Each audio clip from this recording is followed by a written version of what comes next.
신명기 33장은 모세가 120세의 죽음을 앞두고 또한 가나안 땅을 바라보면서 12지파에게 축복을 하였습니다. 오늘은 아셀 지파, 루벤 지파, 유다 지파, 레위 지파를 이어서 베냐민 지파 행복에 대해서 말씀을 드리도록 하겠습니다. 모세가 12지파를 축복했는데 그 전에 야곱이 12아들을 축복했던 것을 먼저 살펴보면서 모세의 축복을 나누도록 하겠습니다. 첫째, 야곱은 그 12아들 중에 베냐민을 축복했습니다. 창세기 49장 27절에 보면은 베냐민은 물어뜯는 일이라 아침에는 빼앗은 것을 먹고 저녁에는 움킨 것을 나누리로다. 아버지가 사랑하는 막내인 베냐민에게 물어뜯는 일이다. 이렇게 말하고 있습니다. 첫 번째 베냐민은 정말 아버지의 사랑을 많이 받았습니다. 오늘은 그 베냐민을 위한 축복을 생각해 보기 원하는데 원래 베냐민이라는 이름의 뜻은 오른손의 아들이라는 뜻입니다. 왼손도 아닌 오른손. 그러니까 베냐민은 그 이름으로 본다면 영광과 번영과 능력의 아들을 의미하고 있습니다. 베냐민은 야곱이 사랑하는 아내의 자식이었습니다. 야곱에게는 4아내가 있었는데 그 중에 특별히 라헬에 대한 야곱의 사랑은 다른 3 여인에게보다 더욱 두드러졌습니다.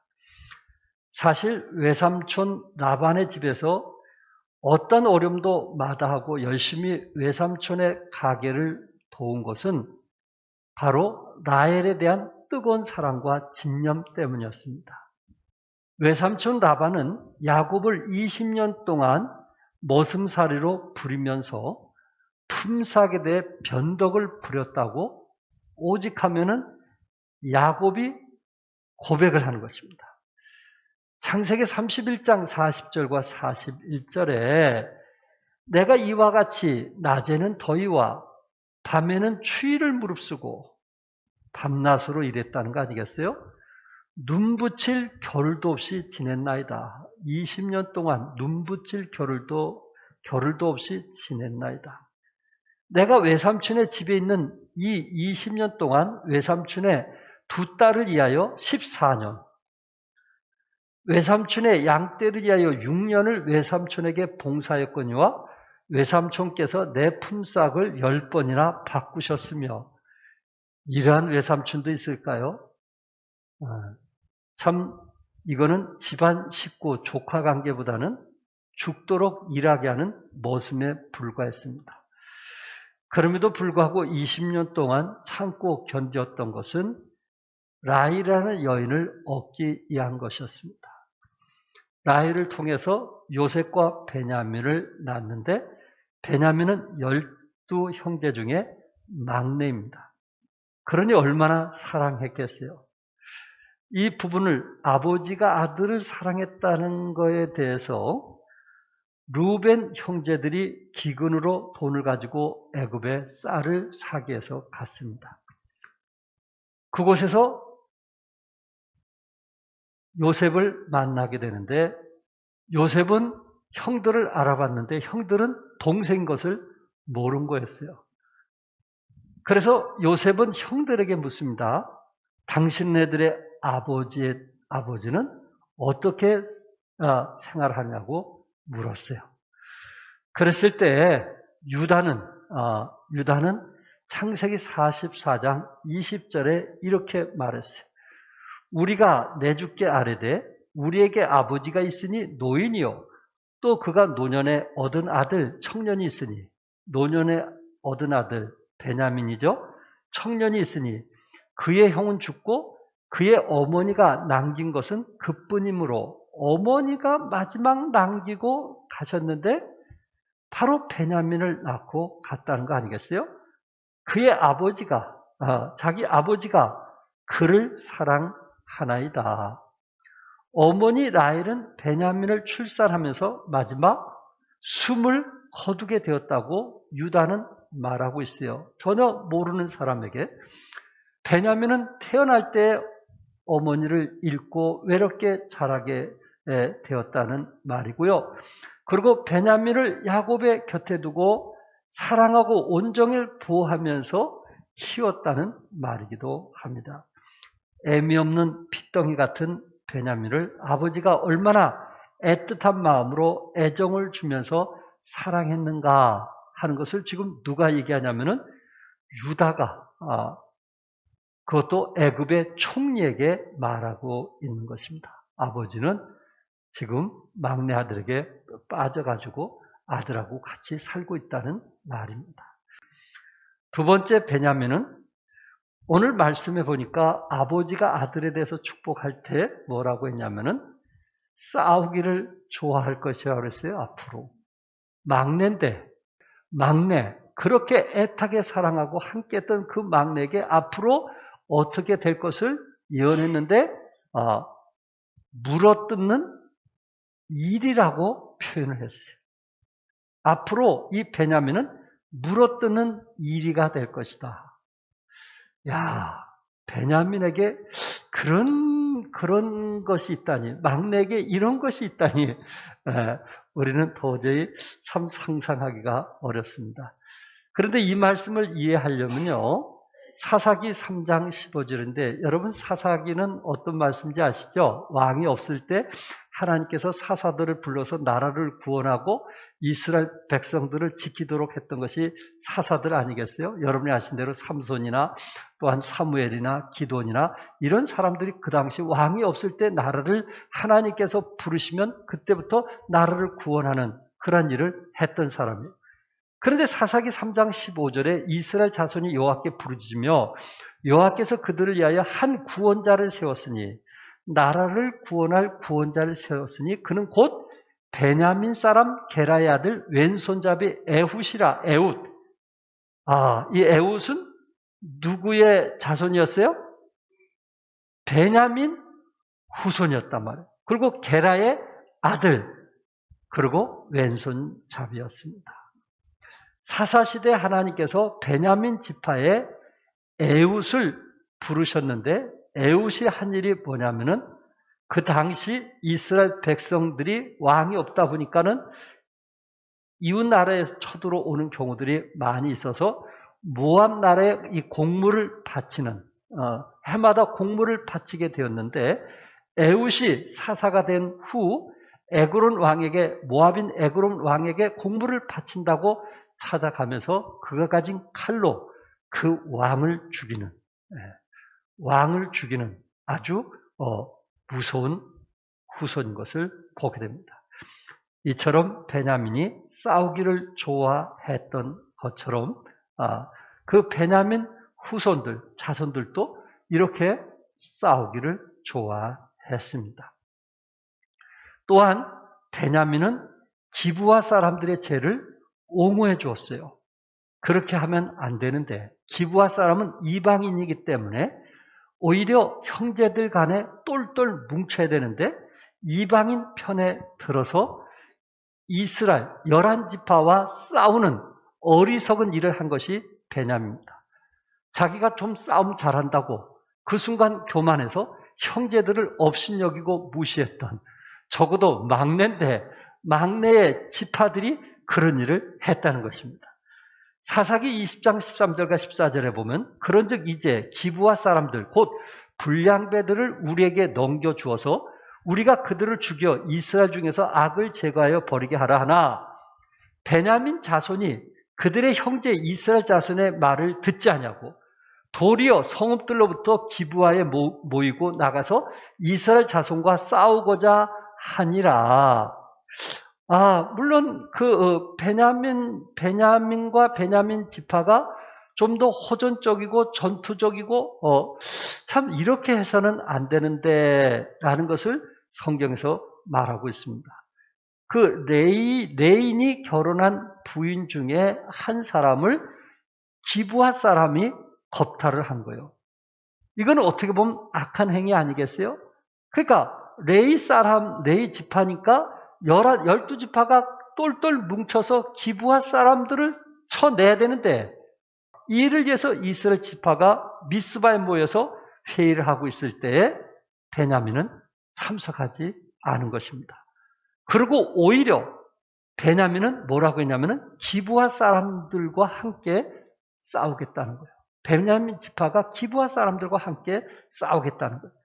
그래서 결국은 하나님께서 11지파를 통해서 베냐민 지파를 치라고 말씀을 했고 11지파가 이제 힘을 모아서 베냐민과 싸우게 되었는데 사사기 20장 46절에 이 날에 베냐민 사람으로서 칼을 빼는 자가 엎드러진 것이 모두 2만 5천 명이니 다 용사였더라. 용사들만 몇 명이 죽게 됐어요? 2만 5천 명이 죽게 되었어요. 그렇구나. 싸움을 잘한다고 했을 때 이게 의를 위해서 싸워야죠. 죄를 위해서 싸워서는 안 되지 않는가. 물론 베냐민이 기브아 사람들과 정이 들 수도 있어요. 또한 그들의 편에 들 수도 있지만은 그러나 이스라엘 백성 11지파와 싸운다는 것은 이것은 베냐민 지파를 어떻게 해석하면 좋겠어요? 싸움을 잘한다고 좀 교만한 거 아니겠어요? 이 교만이 결국은 용사를 잃게 되는 그런 슬픔을 맛보게 됩니다. 그렇구나. 우리 하나님은 뭐를 가장 싫어하는지 아시죠? 우리 하나님은 교만을 싫어하는 거예요. 오히려 겸손하면 하나님께서 그 겸손한 자에게 또한 축복을 주실 뿐만 아니라 그 축복에 배를 주실 거예요. 하나님께서 겸손한 자에게 능력을 주실 뿐만 아니라 능력에 배를 주실 거예요. 겸손한 사람은 하나님의 은혜가 모이는 곳이기 때문에 복에 복을 더해주는 축복이 있지만 뭔가 남들보다 잘한다고 교만하게 됐을 때 하나님께서는 그를 심판하는 것을 보게 되는데 베냐민이 물론 야곱이 예언한 대로 싸움을 잘한다 할지라도 그들 후손들이 12지파와 마음을 같이 해야 되는데 형제들끼리 싸운다는 것은 이것은 너무나 슬픈 이야기가 아니겠느냐 하는 거예요. 그런데 세 번째, 이 베냐민이 좀 잘한 게 있어요. 이스라엘의 어떤 지대한 공헌을 한 것을 그 야곱이 예언을 했고 실제적으로 그런 좋은 일을 했는데 49장 27절에 보면은 움킨 것을 나누리로다. 움킨 것을. 베냐민은 물어뜯는 일이라 아침에는 빼앗은 것을 먹고 저녁에는 움킨 것을 뭐하리라고요? 나누리라. 막내 아들 베냐민을 향해서 이제 유언하기를 물어뜯는 일이라고 얘기했어요. 물어뜯는 일이. 참 아버지로서 이렇게 축복한다는 것은 쉬운 일이 아니겠죠. 그러나 아침에는 빼앗은 것을 먹고 저녁에는 움킨 것을 나누리라. 사람마다 움킨 것을 나눈다는 게 결코 쉬운 게 아니거든요. 그런데 베냐민은 움킨 것을 이웃과 함께 나누는 그런 삶을 살 것을 말씀했고 실제적으로 그는 빼앗고 탈취한 것을 이웃과 나누면서 살았던 것을 보게 됩니다. 그렇구나. 비록 그가 실수하고 그리고 그가 하나님 보시기에 부끄러운 일을 했지만 그러나 그가 정말 하나님 나라를 위해서 이웃과 나누는 삶을 예언했고 또 그렇게 삶을 살았던 것입니다. 한 예로 이스라엘의 역사를 빛낸 베냐민 지파 출신들을 보게 되면요. 오늘 사사시대 누구라고 그랬어요? 사사 누구라고 그랬죠? 에훗이라고 그랬죠? 그리고 이스라엘 초대 왕 누구였어요? 사울. 그리고 그의 아들 요나단 아시죠? 요나단은 군대 장관으로서 자기가 왕이 될 수 있음에도 불구하고 다윗에게 왕의 자리를 내려놓는 그런 사람 아니겠어요? 나눠줄 줄 아는 어떤 권력에 의해서 다윗을 죽이려고 한 것이 아니고 하나님의 음성을 들어보니까 네가 왕이 돼야 될 것 같아 해서 요나단은 군대 장관으로서 다윗에게 그 일을 임했고 요나단의 아름다운 모습 또한 여러분 죽으면 죽으리라고 한 사람이 누구예요? 누구예요? 에스더잖아요. 죽으면 이스라엘 나라를 구원한 에스더, 모르드게, 또한 신약시대의 이대한 사도 바울도 베냐민 지파였거든요. 참 이런 사람들을 보면 참 이웃과 나눠줄 줄 알았고, 그리고 이웃을 위해서 자기 생애를 드리며 헌신했던, 참 죽으면 죽으리라 쉬운 건 아니잖아요. 요나단처럼 자기의 명예와 권세를 내려놓는 거 쉬운 것이 아니잖아요. 에웃이 그 나라의 민족을 위해서 한 왕을 죽이는 거 쉬운 일이 아니잖아요. 참 이런 위대한 일을 했다는 것입니다. 또 한 가지는 뭐냐면은 유다 나라를 세우는데 큰 공헌을 했어요. 이게 가장 큰 공헌인데, 역대하 11장 11절과 12절에 보면 르호보암이 그 방비하는 성읍들을 더욱 견고하게 하고 지휘관들을 그 가운데 두고 양식과 기름과 포도주를 저축하고 모든 성읍의 방패와 창을 두어 매우 강하게 하니라. 유다와 베냐민이 르호보암에 속하였더라. 여러분이 잘 아시는 것처럼 이스라엘은 두 나라로 갈라졌잖아요. 북쪽을 무슨 나라로 했어요? 이스라엘 나라. 그리고 남쪽을 뭐예요? 유다라고 했잖아요. 그런데 12지파 중에 10지파가 이스라엘에 속한 사람이었다면, 사마리아 그 위로. 그래서 10지파들 왕들 가운데는 여러분들이 열왕기 상하를 보더라도 거기에는 다 우상 숭배하는 사람이지 하나님을 위해서 경건하게 산 사람이 없어요. 참 슬픈 일 아닙니까? 그런데 유다 나라에 속한 그 지파가 있었는데 바로 유다와 누구예요? 베냐민인 거예요. 물론 솔로몬 왕의 실수로 인해서 솔로몬 왕이 죄를 짓게 됨을 통해서 나라가 둘로 갈라지게 되었고, 그리고 유다 나라와 이스라엘 나라로 갈라지게 되었는데, 베냐민이 이제 이스라엘에 들어가서 기업을 얻게 됐을 때, 가나안 땅에 기업을 얻게 됐을 때 어디 중심에 거하게 되냐면은 예루살렘의 중심에 거하게 되었어요.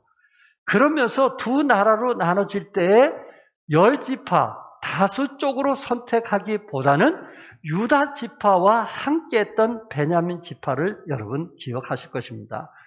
그래서 사마리아인들을 그 당시 예수님 당시에도 사람으로 취급을 하지 아니했어요. 왜 그러냐면은 아시리아에 의해서 멸망당할 때 아시리아에서 혼혈 정책을 썼단 말이에요. 혼혈 정책이라는 것은 뭐냐면은 아시리아 남자와 그리고 이스라엘의 여인과 결혼을 시킨 거예요. 그래서 그 혈통을 더럽게 만들었단 말이에요. 아시아에서. 그래서 혈액이 더러워진 것이 바로 사마리아 그 우쪽, 북쪽에는 혼혈 정책을 썼기 때문에, 유대인다운 유대인이 없었단 말이에요. 그러나 유다와 베냐민은 혼혈 정책을 하지 않았기 때문에 그 당시 유대인이라 하면은 바로 누구예요? 유다 지파와 누구 지파요? 베냐민 두 지파였어요. 그러니까 베냐민이 얼마나 선택을 잘한지 아시겠죠? 우리가 같은 신앙생활을 하더라도 한 번 선택을 잘못하게 되면 하나님 말씀과 어긋난 신앙생활을 하게 될 것이고요. 끝까지 어떤 일이 있어도 하나님 편에 서게 됐을 때 이렇게 베냐민처럼 정말 그동안 실수하고 넘어질지라도 마지막 이렇게 하나님을 기쁘게 하는 그런 삶이 될 수도 있다는 것입니다. 그래서 예루살렘 근처에 유다와 베냐민은 결국은 하나님의 축복을 누리게 되었고, 여러분이 아시는 것처럼 유다 지파를 통해서 누가 태어나셨어요? 유다 지파를 통해서 누가 태어났어요? 유다 지파를 통해서 예수님이 태어나셨잖아요. 그리고 베냐민은 누구를 통해서 누구의 형제? 베냐민은 요셉의 형제. 요셉이 나라를 구원하는 애굽을 구원하는, 또한 이웃 나라를 구원하는 위대한 지도자의 동생이었잖아요. 이렇게 참 그리스도 안에 살아가면서 내가 어디에 선택하느냐에 따라서 하나님 보시기에 정말 축복된 사람이 될 수도 있고 그렇지 않을 수도 있겠구나. 있다라는 말씀을 드리고 싶고요. 그렇다면은 이제 두 번째 모세는 베냐민 지파를 축복했어요. 야곱은 베냐민 한 개인을 축복했다면은 모세는 40년 동안 광야 생활하면서 12지파를 알게 되었고 그 12지파 중에 막내인 베냐민 지파를 축복을 했습니다. 신명기 33장 12절에 베냐민에 대하여는 일러스되 여호와의 사랑을 입은 자는 그 곁에 안전히 살리로다. 여호와께서 그를 날이 마치도록 보호하시고 그를 자기 어깨 사이에 있게 하시리라. 사실 12절 가장 짧은 구절의 축복이었거든요. 그런데 그 12절 짧은 구절이면서도 우리에게 의미를 주는 구절인데 첫째는 뭐냐면은 12절에 여호와의 사랑을 입은 자는 그 곁에 안전히 살리라. 안전히 살리라. 이 말씀 중에 그 곁에서 안전히 살리라고 했을 때 그 곁에라는 그 원문의 뜻은 그의 위라는 뜻이거든요. 그의 위에. 그러니까 여호와 하나님 위에서 안전히 살리라라고 말씀한 거예요. 베냐민 지파는 하나님 위에서 안전히 살게 될 것을 약속을 했습니다. 베냐민은 가나안 땅에 들어가서 살지만 여호와 위에서 안전하게 산다는 것입니다. 세상의 재물과 부귀 위에 사는 것이 아니고 하나님 위에서 살 것이라고 했고요. 가나안 땅의 삶의 터전이 아니라 하나님 자신이 그의 삶의 터전이라는 말입니다. 베냐민은 물어뜯는 일이라고 했는데요. 빼앗고 삼키면서 해만 끼쳤던 베냐민의 후손은 하나님의 사랑을 잊게 되었고 하나님 터전 위에서 영원히 안전하게 살 것을 예언하였습니다. 하나님의 사랑을 받는 자들에게는 하나님 곁에서 안전하게 보호를 받을 수가 있다는 말입니다. 베냐민은 어떤 사람이었어요? 물어뜯는 뭐였어요? 일이었어요. 그러나 그의 지파는 하나님의 사랑을 받는 자들로서 저주에서 축복으로 바뀌게 되었다는 말입니다. 이것이 베냐민 지파가 행복한 이유 중에 하나일 것입니다. 두 번째는 베냐민 지파가 어떤 복을 약속받았냐면은 여호와께서 그를 날이 마치도록 보호하시고 날이 마칠 때까지 죽을 때까지 하나님께서 뭐 해주시겠다고 했어요? 보호해 주시겠다고 약속했어요. 죽을 때까지 하나님께서 뭐 해주시겠다고요? 그를 날이 마치도록 보호하시겠다. 이 사실 보호해 주시겠다는 말은요. 원래 원문에는 덮어주신다는 의미도 있어요. 이 덮어준다는 말은 하나님께서 애굽의 장자를 심판할 때 이스라엘 백성들은 문설주에 양의 피를 뿌리면 6월절의 축복을 받게 될 것을 약속한 거거든요. 그래서 양의 흘린 피로 이스라엘 백성들이 문설주에 그 피를 뿌림을 통해서 장자들이나 첫것의 짐승들이 심판받지 않냐고 넘어간 거 아시죠? 하나님께서 심판을 뭐 해주신다는 거예요? 덮어주신다는 거예요. 심판을 넘어가신다는 거예요. 하나님께서 이 불쌍한 베냐민을 영원히 보호하시고 심판을 덮어주시겠다고 약속을 했습니다. 우리 하나님은 우리를 눈동자처럼 지키시는 하나님 거 믿으시죠? 우리를 보호해 주시는 하나님 것을 우리는 믿습니다. 생물학자 베스티어는 작은 나무가지나 덤불 속에 집을 짓고 사는 어떤 거미류를 관찰하면서 매우 흥미로운 사실을 하나 발견했습니다. 이 거미는 나뭇가지나 덤불에 걸쳐 있는 울타리 속에 새끼들을 부화합니다. 그러니까 새끼들이 자라다 보니까 어미를 떠나서 이곳저곳으로 다닐 수도 있잖아요. 그런데 이 생물학자가 그 어미가 낳은 새끼들을 이렇게 툭툭툭 치니까 이 새끼가 놀라지 않겠어요? 그런데 그 순간 쏜살같이 어미가 달려오는 거예요. 그러니까 식물학자는 호기심이 더 생긴 거예요. 아니 새끼하고 뭐 어떻게 관계되기 때문에 이렇게 쫓아올 수 있을까? 어미가 계속 새끼들을 쳐다보고 있을까? 그 흩어진 새끼들을 다 쳐다보고 있을까? 별 생각을 다 한 거예요. 이런 새끼를 쳐봐도 저런 새끼를 쳐봐도 그 즉시 어미가 쫓아와서 보호를 해주는 거예요. 아니 세상에 이런 일이 있을까? 무엇 때문에 그럴까? 생물학자는 호기심이 있었어요. 그런데 계속 관찰하고 연구한 결과 뭐였냐면은 어미는 반드시 그 새끼를 낳게 됐을 때 얇은 나이롱실 같은 거미줄 알죠? 거미줄 같은 그런 것을 새끼하고 연결을 시켜놓는 거예요. 그러니까 새끼가 이곳저곳에서 움직이다가 위험하다 했을 때 그 반응을 그 줄을 통해서 거미줄 같은 그런 얇은 줄을 통해서 어미가 느끼고 쏜살같이 가는 거예요. 그 어미는 어디에 있든지 자식에 대한 마음이 있고 자식이 위험하다고 하면은 그 순간 쫓아가서 보호해주는 이런 곤충류에도 어미가 자식을 보호하는 힘이 있단 말이에요. 하물며 살아계신 하나님께서 우리를 보호해주지 아니하겠느냐 말이에요. 여러분, 우리 부모는 자식에 대한 보호가 있어요. 직장생활을 하든 뭐 하든 자식이 어렵다면 쏜살같이 쫓아가는 본능이 있단 말이에요. 자식이 위험할 때 부모들은 어떤 희생을 통해서라도 자식을 살리고자 하는 본능이 있단 말이에요. 내 자식을 보호해야 된다는 이처럼 하나님께서 하나님의 자녀들을 뭐 해주신다고요? 보호해 주신다고 약속하셨어요. 이것이 행복 아닐까요? 이보다 더한 축복이 어디 있겠어요? 부모가 자식을 보호해 줄 때 이거보다 더한 축복이 어디 있겠어요? 한번 생각해 보세요. 자식들이 부모에게 한 일이 뭐예요? 네? 결혼 전에 자식들이 부모에게 한 일이 뭐예요? 가져간 것 외에 뭐가 있겠어요?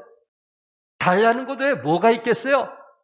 그럼에도 불구하고 자식들을 위해서 보호해주는 부모의 마음을 우리는 헤아리는 것처럼 하나님께서 바로 베냐민 지파를 뭐 해주시겠다고요? 예, 날이 마치도록 보호할 것을 약속했어요. 이 약속은 우리의 약속인 것을 믿으시기 바랍니다. 우리가 어렵고 힘들수록 하나님 우리에게 가까이 와서 보이신다고 약속했고요. 시편 145편 20절에 여호와께서 자기를 사랑하는 자들은 다 뭐하시고 보호하시고 여러분과 제가 하나님을 사랑하는 한 하나님 우리를 뭐하시고 보호하시고 우리가 하나님께 한 걸음 한 걸음 더 나가면 나갈수록 하나님은 우리를 더욱더 본능적으로 보호해 주시고 지켜주시고 눈동자처럼 우리를 감찰하시는 하나님 것을 믿으시기 바랍니다. 끝으로 세 번째, 하나님은 베냐민을 자기의 어깨 사이에 살도록 해줄 것을 약속했어요. 그를 자기 어깨 사이에 있게 하시리로다. 베냐민 지파들을 그를 자기 어깨 사이에 있게 하시리라고 축복했어요. 어깨 사이란 아들을 등에 지고 다니는 아버지의 모습입니다. 하나님이 베냐민 지파를 아비가 아들을 어깨에 올려서 다니듯이 사랑하며 안전하게 보호한다는 뜻입니다. 베냐민 지파에 대한 하나님의 사랑은 어깨 사이에 있게 하시겠다. 어깨 사이에 있게 하시겠다. 사실 베냐민이 잘한 것이 무엇이 있겠어요? 베냐민이 막내로 태어난 것 외에 자랑할 게 무엇이 있겠느냐 말이에요. 형들은 그래도 쌀이라도 사기 위해서 애굽이라도 내려갔죠. 형제들은 또한 이제 아버지가 했던 목축업을 대행하기 위해서 며칠씩 이제 밤낮을 가리지 아니하고 고향을 떠나서 또 일도 열심히 했죠. 베냐민이 한 게 뭐 있어요? 아버지 곁에서 형제들이 가지고 오면 그거나 먹고 춤이나 추고 놀고 그런 일이나 했지 베냐민이 실제적으로 한 일이 뭐 있느냐 말이에요. 그럼에도 불구하고 하나님께서는 앞으로 베냐민 지파를 어깨에 올려놓겠다고 그랬어요. 아버지가 사랑하는 어린 아들을 어깨에 올려놓고 목마를 태우며 귀여워하는 것처럼 하나님께서 사랑하겠다고 말씀했어요. 베냐민은 자랑할 거 아무것도 없어요. 그럼에도 하나님께서 이런 축복을 약속해 주신 것입니다. 이게 놀라운 축복 아닐까요? 야곱의 마지막 유언인 창세기 49장과 모세의 마지막 유언인 신명기 33장은 서로 다른 축복의 기도를 보게 됩니다. 창세기 49장은 저주가 주를 이루고 있고요. 신명기 33장은 축복이 주를 이루고 있습니다. 12아들은 야곱을 통해서 저주를 받을 수밖에 없었지만은 이스라엘 12지파는 모세를 통해서 축복을 받게 되었다는 것입니다. 베냐민에게 주어진 축복을 보면 슬픔이 영광으로 바뀐 것입니다. 물어 뜯는 이리가 여호와의 사랑을 입은 자로 바뀌었고요. 빼앗고 삼키면서 해만 끼치는 이리가 여호와의 사랑을 입은 자로 바뀌었습니다. 여호와 곁에서 안전하게 보호를 받았다는 말입니다. 이리에서 여호와의 사랑을 입었다는 말이고요. 살벌하면서 평안함을 누렸다는 말입니다. 저주에서 축복을 받았다는 말입니다. 이것이 행복 아닐까요? 이것이 행복 아닐까요? 아브라함이 되었던 것처럼, 야곱이 이스라엘이 되었던 것처럼, 사울이 바울이 되었던 것처럼, 시몬이 장차 게바가 되었던 것처럼 하나님께서 베냐민을 축복해 주신 것입니다. 사랑하는 성도 여러분, 베냐민이 형제들에게 자랑할 것이 하나도 없는 것처럼 역시 우리도 하나님 앞에 자랑할 것이 없습니다.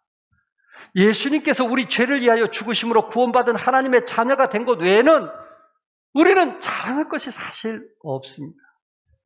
그럼에도 불구하고 예수님은 나의 부모처럼 어깨에 목마를 태워주신다고 했어요. 자식이나 손주로 인하여 기쁨을 이기지 못하는 것처럼 복음 찬송가에 그가 너로 인하여 기쁨을 이기지 못하시네. 이 말씀 이해하시나요?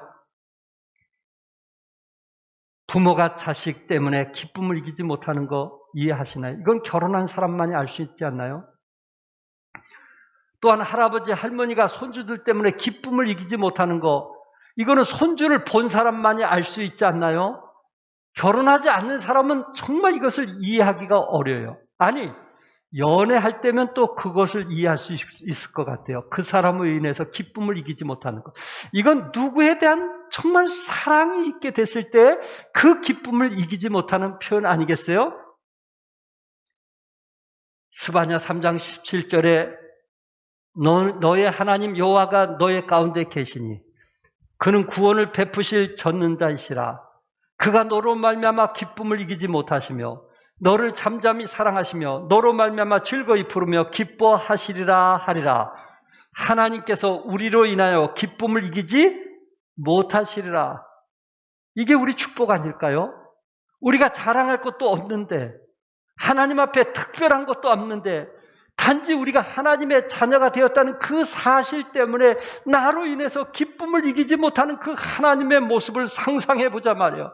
우리가 손주에 대해서 기쁨을 이기지 못하는 것처럼 부모가 자식에 대해서 아무리 힘들고 어렵지만 자식은 맨날 요구할 줄 모르지만은 그러나 한밤중에 잠자는 자식을 볼 때 기쁨을 이기지 못하는 그 마음을 한번 헤아려 보면서 하나님께서 우리를 보시고 기쁨을 이기지 못하는 그 아름다운 마음을 생각해보자 말이에요.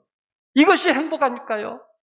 베냐민은 자랑할 것이 전혀 없지만은 하나님께서 아버지는 그에게 오히려 저주했지만은 모세는 그를 축복해 줬던 것처럼, 아버지가 하지 못할 일을 모세가 축복해 줬던 것처럼, 우리 주위에서 우리를 사랑하지 않는다 할지라도 하나님은 우리를 눈동자처럼 지키시고 축복하시니 이거보다 소중하고 귀한 것이 어디 있겠느냐 하는 것입니다. 베냐민은 자랑할 것이 없지만은 베냐민 지파는 유다 나라를 세우는 헌신된 큰 일꾼으로서 모세는 미래 축복을 위해서 기도해 주었습니다. 역시 여러분과 저는 자랑할 것 하나 없지만은 주님의 이름으로 수고하며 살아갈 때 하나님께서 기억하시고 축복하실 때 이것이 행복이라고 말할 수 있는 여러분과 제가 되기를 주님의 이름으로 축복합니다. 기도하겠습니다.